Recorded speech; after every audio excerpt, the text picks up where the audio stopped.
For the content lang pero lagot sa LTO ang vlogger na nagpa-full tank at nagpahabol sa gasoline boy sa Cagayan. Ang vlogger na pagalamang dati pa palang mayor. Narito ang Frontline Report. Hinahabol ng matandang gasoline boy na yan ang SUV sa katirikan ng araw sa Alakapan, Cagayan. Ayon sa viral video, nagpa-full tank ng sasakyan ng motorista pero hindi siya nagbayad. May pagkakataong naabutan ng gasoline boy ang SUV.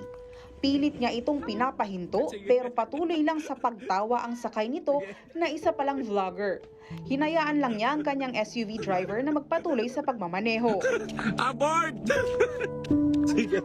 Kahit hiningal, ilang metro pa ang tinakbo ng gasoline boy. Hindi na nakita sa video ang mga sumunod na nangyari. Pero maraming netizens ang hindi natuwa.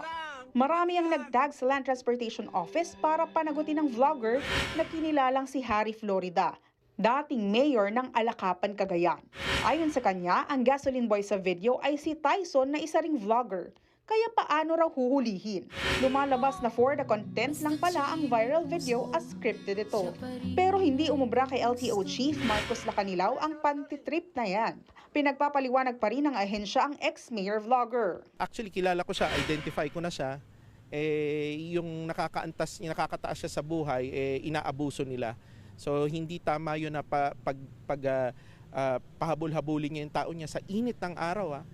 Kahit empleyado niya yan o kamag-anak niya yan, wag mong gawing laruan yung mga tao para sa ikatutuwa mo. Hindi katanggap-tanggap sa amin sa LTO. Sinuspende rin niya ng 70 araw ang lisensya ng SUV driver at isinailalim sa alarm status ang sasakyan. May paalala rin ng LTO sa mga vlogger. Yung pagiging vlogger natin, maging responsable tayo.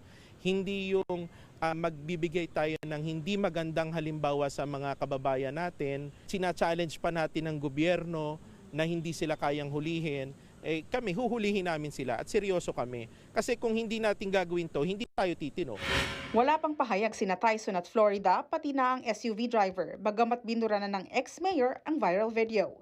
Nagbabalita mula sa Frontline, Ana Cruz, News 5.